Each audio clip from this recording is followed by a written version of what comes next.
এই জন্য আমি আমার এই সকল ধর্মপ্রাণ মুসলমান ভাইদেরকে দুইটা কথাই বলে আমার কথা শেষ করব। এক নম্বর কথা হলে আমরা সৎ পথে চলবো, আর অসৎ যত কাজ কর্ম আছে আমরা প্রত্যেকটা কাজের মধ্যে বাধা হয়ে দাঁড়াবো, প্রত্যেকটা কাজের মধ্যে নিষেধ হয়ে দাঁড়াবো, প্রত্যেকটা কাজের মধ্যে মুসলমানের বিটু আসবে। যেই কাজগুলো হবে অসৎ, যেই কাজগুলো হবে গুনাহের, যেই কাজগুলো হবে নোংরা, যেই কাজগুলো মুসলমান পছন্দ করে না, সেই কাজগুলো হবে আমার আপনার দায়িত্ব, আমি বাধা হয়ে দাঁড়াবো। কথা বলেন ঠিক কিনা? কারণ আমি মুসলমান হওয়া সত্ত্বে, আমি ইমানদার হওয়া সত্ত্বে আমার এই মজবুত ইমানকে তাজা করব। আরে এমন ইমান আপনি গ্রহণ করছেন, ইমান আপনাকে ঘর থেকে বের করে মসজিদ নিতে পারে না।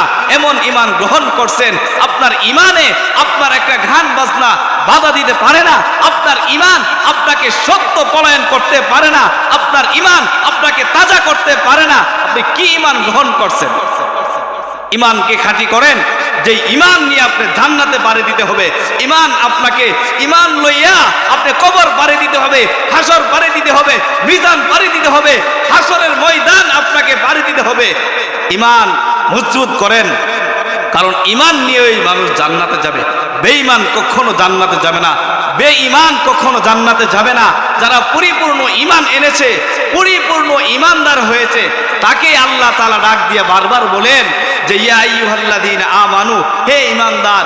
ইমানদার কোরআনের মধ্যে বারবার শুধুমাত্র ইমানদার হয়ে আছি, এই জন্য আমি হয়ে গেছি পাপী।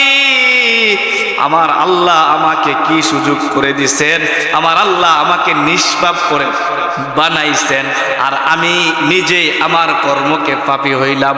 কথা কোন ঠিক কিনা?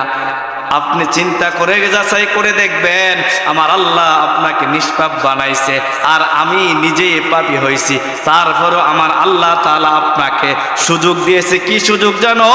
ও দিগির পার সকল মুসলিম শুনো, আমার আল্লাহ তাআলা বলেন ইয়া আইয়ুহাল্লাযীনা আমানু তুবু ইলাল্লাহি তাওবাতান নাসুহা। আমার আল্লাহ তাআলা বলেন, ও ইমানদার, তুমি যদি তওবায়ে নাসুহা করো, আমি আল্লাহ তাআলা যতগুলি পাপ তুমি করেছো, আমি আল্লাহ তাআলা প্রত্যেকটা পাপ তোমাকে মোচন করে দিব। সুবহানাল্লাহ কোন জোরে। আল্লাহ তাআলা এই সুযোগ করে দিয়েছে যে তুবু ইলাল্লাহি তাওবাতান নাসুহা।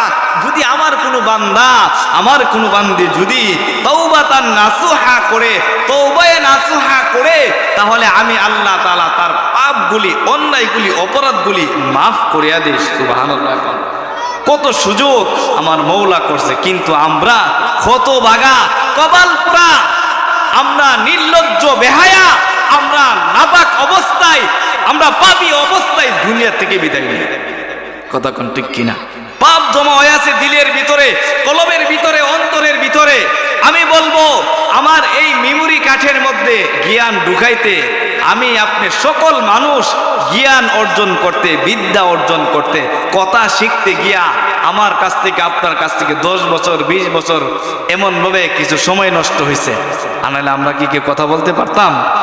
কিছু জানতাম?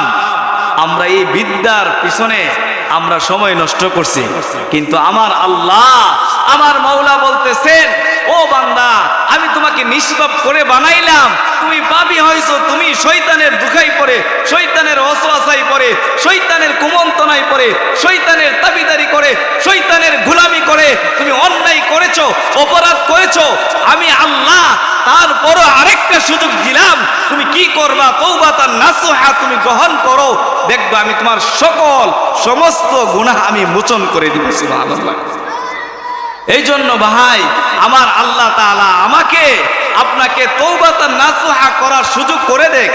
আমরা তো এমন একজন, আমরা আল্লাহর বান্দা হইলাম যে সর্বক্ষণ কোরআনের কথা শুনি, আমরা হুজুরদের কথা শুনি, আলেমদের কথা শুনি, আমরা সব ওয়াজ করতেছি, কিন্তু মাগার আমরা, আমার জিন্দেগি পরিবর্তন হয় না। কথা কোন ঠিক কিনা? সব মানুষ আইসাই বলবে যে নামাজ পড়ো, রোজা করো, হজ করো, যাকাত করো, সৎ পথে চলো, অসৎ পথ বাদ দাও, কিন্তু আমি শুনতেছি, আর আমার কানে শুনি, দিলে আর বসাই না। কথা কোন ঠিক কিনা? আর না হইলে আমার আপনার সোনার জিন্দেগিটা এমন সুন্দর হইতো, মানুষ দেখলেই বলতো যে এই মানুষটা জান্নাতি, এই মানুষটা। আমরা তো সবাই হইলাম জান্নাতি, আমরা সবাই কি? কথা কই না? আমরা সবাই কি জান্নাতে? কিন্তু আমরা আমাদের কর্মের কারণে আমরা হয়ে গেলাম জাহান্নামী। কথা কোন ঠিক কিনা? মানুষ কই না যে আরে একটু সময়ের কারণে ট্রেন মিস হয়ে গেছে, একটু সময়ের কারণে ফ্লাইট মিস হয়ে গেছে, একটু সময়ের কাছে মানুষটা বাঁচতে গেছে, একটু সময়ের কারণে সে তার ধন সম্পদ ফিরে পাইছে। এমনটা হয় কি হয় না? কিন্তু আমার আপনার হায়াত, এই হায়াতের জিন্দেগিটা একটুর জন্য বাঁচছে এটা নয়। যতদিন বাঁচবেন আমি বলবো ততদিন সৎ পথে চলবেন। কি পথে চলবেন? সৎ পথ। এই সৎ পথ বাইছে নিতে হবে। যেহেতু আপনি আপনার দিলের মধ্যে ঢুকাইছেন যে আমি একজন মুসলমান, আমি একজন ইমানদার, আমি আল্লাহর বান্দা, আমি রাসূলের উম্মত, আমি এই জন্য সৎ পথ বাঁচতে হবে। এই জন্য আমি আপনি যতদিন বাঁচবো, এখন রজব মাস চলতেছে, যতদিন বাঁচবো সামনে আসতেছে রমজান, রজবের পরে শাবান, শাবানের পরে আসতেছে রমজান। এই রমজান মাস কাজে লাগান, এই শাবান মাস কাজে লাগান, রজব মাসকে কাজে লাগান। আর আগের চাইতে পরিবর্তন হন, নামাজি হন, দিনদার হন, দান খয়রাত হন, ভালো ব্যবহার করেন। একজন মানুষ আপনাকে খারাপ বলবে, এই ধরনের কোনো আচার ব্যবহার যেন আপনার দ্বারা না হয়। এই জন্য ভাই হায়াতের জিন্দেগিটা সুন্দর করে সাজান। কারণ আপনার জিন্দেগির বড় দাম, আপনার হায়াতের বড় দাম, আপনার আমলের বড় মূল্য। এই মূল্য জিনিসটা আপনি অমূল্য করবেন না। কারণ আমি আপনি দুনিয়াতে থাকবো না। কথা কোন ঠিক কিনা? আমি আপনি থাকবো দুনিয়াতে, কেউ থাকবে না। এই জন্য আমি আমার এই সকল ধর্মপ্রাণ মুসলমান ভাইদেরকে দুইটা কথাই বলে আমার কথা শেষ করব। এক নম্বর কথা হলে আমরা সৎ পথে চলবো, আর অসৎ যত কাজ কর্ম আছে আমরা প্রত্যেকটা কাজের মধ্যে বাধা হয়ে দাঁড়াবো, প্রত্যেকটা কাজের মধ্যে নিষেধ হয়ে দাঁড়াবো, প্রত্যেকটা কাজের মধ্যে মুসলমানের বিটু আসবে। যেই কাজগুলো হবে অসৎ, যেই কাজগুলো হবে গুনাহের, যেই কাজগুলো হবে নোংরা, যেই কাজগুলো মুসলমান পছন্দ করে না, সেই কাজগুলো হবে আমার আপনার দায়িত্ব, আমি বাধা হয়ে দাঁড়াবো। কথা বলেন ঠিক কিনা?